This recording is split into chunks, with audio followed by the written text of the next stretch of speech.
Sexto episódio. Estamos iniciando hoje mais um vídeo. E eu, como sempre, entrando. Eu estou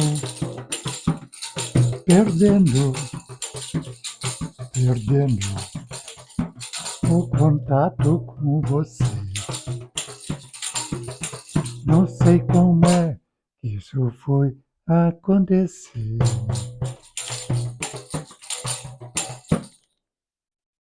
Isso é mais uma música das minhas composições. É um flashzinho, né? Que eu mostrarei posteriormente para vocês, tá? Mas eu vejo esse camarada aqui, ó, preparado aqui. Será que realmente ele toca? Mas podia fazer uma embolada, vamos? Vamos fazer uma embolada? Tu vem de lá e eu vou daqui, nós vamos se encontrar. E uma coisa vou lhe dizer e outra você vai me contar. Vamos fazer uma embolada aí? Ah, tá paralisado. Então, deixa para lá. Vamos iniciar a história de uma criança com mais de 80 anos. Deixa eu olhar se eu estou bem camuflado, porque esse camarada aí, ele anda espalhando para todo mundo. Eu já disse que ele não fala, né? Mas ele escreve, ele sabe como mandar, ah, como mandar recado, né? E ele anda espalhando que a história é dele, que essa história está tudo registrado aqui, né? De uma criança com mais de 80 anos, que é dele. Mas eu vou te falar, mas tá legal, tá bonitão ele, hein? Todo de... Você andou dando serenata, é? Você não me convidou? Ah, rapaz, vou te fazer uma pergunta. Qual é a diferença de um picolé para um poste? Responda. Isso ele não vai saber responder. Mas, se você provar o poste, você vai ver a diferença. Bom, vamos deixar de brincadeira e vamos para a história, né? Lembram-se no quinto episódio que eu falei da mamãe dos dois garotos que estavam ah, mudando-se para o terceiro distrito de Pelotas, lá no Rio Grande do Sul, lá na pontinha do Rio Grande do Sul. É, fica bem no extremo sul do Brasil. Quem vai para Chuí passa por lá, né? E eles moravam na Quinta de Rio Grande, estavam mudando-se para o terceiro município, Cerrito Alegre, aonde eles arrumaram, eles não, a mamãe, né? Porque a mamãe é que tinha que resolver todos os problemas, né? E ela arrumou emprego, então, uma família lá, tinha uma colônia lá, e estava trabalhando, né? E eu disse que a situação pioraria, né? Pro lado da pobre da mulher. E piorou mesmo, porque ela adoeceu. Ela adoeceu e não é aquela coisa assim de, de uma gripe, né? Que vai passar amanhã depois. Não. Ela adoeceu, foi adoecendo, foi se enfraquecendo, foi entrando num período de total falência, né? dos seus músculos, né? E ela foi perdendo o ânimo de trabalhar. E agora? Tinha que tratar, tinha que cuidar dos filhos e naquela situação de doença, né? A situação foi ficando muito terrível, né? Alguns, ela não tinha parente próximo ali, né? Alguns vizinhos que ficaram penalizados com a situação dela começaram a alcançar alguma coisa para ela. Os parentes mais próximos dela, isso, moravam lá em São Lourenço do Sul, ali perto de Boqueirão, né? Quem vem de Pelotas em direção a Porto Alegre, né? E, dessa maneira, ela não tinha alguém para socorrer ela mais próximo, né? Interessante que vizinho desses donos da propriedade onde ela agora tinha arrumado uma casinha e estava trabalhando, fazendo alguma coisa ali, havia um vizinho que era viúvo. E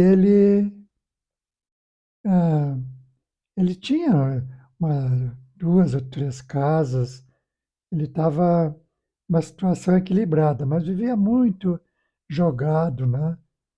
Desde que ele havia perdido a mulher dele, e ele soube da situação desta mulher, né? Dos dois garotinhos, e resolveu falar com ela se ela não queria ir lá cuidar da casa dele e levar os garotinhos para lá. Ele daria a ajuda necessária para ela. E ela, claro que era a ocasião, né, dela aproveitar a situação. Por quê? Porque o marido dela o havia abandonado. Ele surtou e saiu campo afora e ninguém mais ficou sabendo dele por um bom período de tempo, né? De tanta bebida, ele ficou meio desnorteado e saiu. Ninguém sabia paradeiro dele, né? E ela ficou ali naquela situação, doente, e recebeu a proposta desse senhor lá. Claro que ela teria que aceitar, né? Então ela começou a viver com essa pessoa, né? E ele cuidava bem dos garotos, né? Já começou a encaminhar para no próximo ano colocar o mais velho na escola e tudo parecia meio equilibrado. Começou a cuidar da saúde dela, só que a saúde dela não se recuperava, né? Aí apelaram para fazer exames, né? Mas nos exames foi detectado que ela estava com uma doença grave, né? Enquanto ela fazia os exames, ela, ela ainda fazia alguma coisa na casa dentro do seu limite, né? E ela foi mudar uma terneira que estava a soga de um lugar para outro, dar água, e essa arrastou ela e ela bateu com a costela num toco, um toco de árvore que havia sido cortado, né? E aí a situação da pobre se agravou mais, né? Então, nesses exames que ela fez, foi constatado que ela estava com um problema pulmonar. E ela ficou tratando, então, o pulmão, né? Mas emagrecendo, emagrecendo, né? E assim a situação foi cada vez se agravando mais, né? E os garotos, né? E esse garoto da história, que era o maiorzinho, que já ajudava em alguma coisa, né? Vendo a situação, vendo a necessidade, ele agora ah, tinha ganhado uma pessoa que estava dando apoio a ele, né? E ele procurava ajudar também, né? Ajuntava a lenha, ele carregava uma latinha d'água, ele fazia o que ele podia já. E a mamãe deles era muito dedicada, né? Caprichosa. Então começou a ensinar eles a trabalhar. O menorzinho já deveria ter uns 4 anos, mas ficava acompanhando, né? Então ela começou a ensinar eles a cozinhar, a lavar a roupa. Ela ficava perto ali, né? Ela não tinha mais força, mais ânimo, né? Para fazer aquele serviço. Então botava uma tábua na sanga assim, sanga é um corgo, né? E ali ficava esfregando, cerca daquela tábua, esfregando a roupa, né? E batendo com ela nas pedras e afrouxava a sujeira, né? Os lajeados que tinha bem liso assim. Mas ela ensinando os seus filhinhos, né? E hoje nós vamos ficar com essa história por aqui, porque dali em diante a, a situação se agravou demais. Demais, demais, demais. E isso eu vou contar no 7º episódio, né? Hoje nós ficamos por aqui. Eu vou contar uma brincadeira daquelas para alegrar um pouquinho, né? A situação, ah, os emocionais da gente, né? Eu fico até hoje muito emocionado com a história dessa família, né? E desse garoto que vinha enfrentando toda aquela situação em vista das consequências, né? De um pai que bebia demais e de uma mãe zelosa, caprichosa, dedicada aos filhos, que adoeceu repentinamente, né? E de maneira muito, uma doença muito grave, né? Vamos então para uma brincadeira, né? Vamos ver que brincadeira eu conto hoje. Já que nós não estamos vendo. Cadê o toque do violão, tia? Ia ouvir uma música, mas de repente nós vamos tocar, né? Vamos ver se eu vou ter que tocar sozinho ou se tu vai tocar, nós vamos acompanhar um ao outro, né? Vamos ver. Hoje eu vou contar uma anedota, vai ser de um bebum de novo, né? Porque esses bebum, quando não ficam na situação do pai daqueles garotinhos, eles fazem até coisas engraçadas, né? Esse bebum da história de hoje, ele estava no boteco e se passou, se passou das contas, né? E aí o vendeiro não quis vender mais para ele porque viu que ele ia terminar caindo por ali e dormindo por ali, não podendo ir para casa, né? Eu não quis vender mais cachaça para ele. E ele saiu. Saiu trocando passo, vai lá, vem cá, até que viu outro botequinho aberto, né? E ele entrou.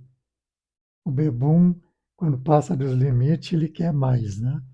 Em vez de sossegar o facho, ele quer mais. Ah, pediu uma pinga lá. Só que o vendeiro já viu a chegada dele. Ele chegou, vai lá, vem cá, vai lá, vem cá. Se eu não vou vender coisa para um cara que já vem balhado de outro boteco, né? E vem incomodar eu aqui, né? Bota uma pinga aí para mim. Bota daquelas bem forte. Eu quero uma para arrebentar o osso do peito. Aí já começou a falar bobagem. O vendeiro diz, não, mas eu não vendo cachaça aqui. Mas eu queria aquelas garrafas que eu estou vendo lá. Eu estou vendo. Ele olhava para um e enxergava uma dúzia, né? Mas realmente tinha na prateleira. Pois é, eu estou vendo. E o vendeiro disse, não, não é não. E ele apontava para outra, até que ele chegou em umas garrafinhas estreitinhas que tinha assim, fininha, parecia as garrafinhas de pimenta de hoje, né? Mas era óleo de rícino. Rícino, eu acho que é assim que se pronuncia. E ele, e aquela, e aquela ali, magrinha ali, eu não posso tomar uma daquelas? O vendeiro disse, ah, essa aí pode. O vendeiro disse, tu vai te lascar agora, rapaz. E aí já me dá duas, então. Já vou aproveitar a tua boa vontade, né? E eu vou tomar duas. Vou tomar duas de uma vez. Vou tomar e aí vou para casa. Aí o vendeiro botou em cima do balcão, abriu as garrafinhas, botou as duas já dentro de um copo ali, né? Deu um meio copo, mais ou menos, de óleo de rícino, que era um purgante, né? Aquilo fazia o camarada virar o avesso, né? Uma garrafinha daquela. Imagina tomando duas, né? E ele deu-lhe uma talagada, que ele sentiu até o gosto da cachaça, né? De tão balhado que ele estava. Pois, ela desceu deslizando. Parece que é da boa, né? Mas aí ele deu duas ou três conversadas ali, né? E a barriga velha já. E ele já sentiu o perigo, né? E já se mandou, nem se despediu do vendeiro, saiu porta fora, né? Saiu ladeira abaixo, que a casa dele ficava numa ladeira. Mas era talvez 1 quilômetro assim, mas dava umas quebradas, né? E a última venda que ele tinha estado, né? O nome da pessoa era Desidério, o nome do vendeiro lá. E ele saiu por ali abaixo, que saiu que nem um foguete, né? Mas ia lá e vinha cá, batia numa parede e batia num poste e tá indo. Mais abaixo um pouco, uma pessoa atacou ele. O cara estava procurando o endereço do tal de Desidério esse, né? Aí atacou o bebum. Onde é o bar do Desidério aí? Olha, olha, por favor, eu não tenho muito tempo para explicar, mas segue esse risco aí no chão que tu vai chegar lá, lá na venda do Desidério. E se mandou direto às casas, né? O risco que ficou no chão marcou a trajetória de duas garrafinhas de rícino, um purgante da época, né? Então essa foi a história de hoje, né? E nós encerramos por aqui. No próximo vídeo estarei contando o que aconteceu então com a mamãe dos meninos, né? Até onde foi o agravamento daquela doença e continuando a contar a vida do garotinho, que agora começava a mudar também de uma maneira, ah, como eu diria, né? Desesperadora, né? Então, hoje tu não conversou, tu não virou a cabeça, tu não. E eu vou sair cantando a minha música que eu estarei apresentando futuramente. Eu estou perdendo, perdendo o contato com você.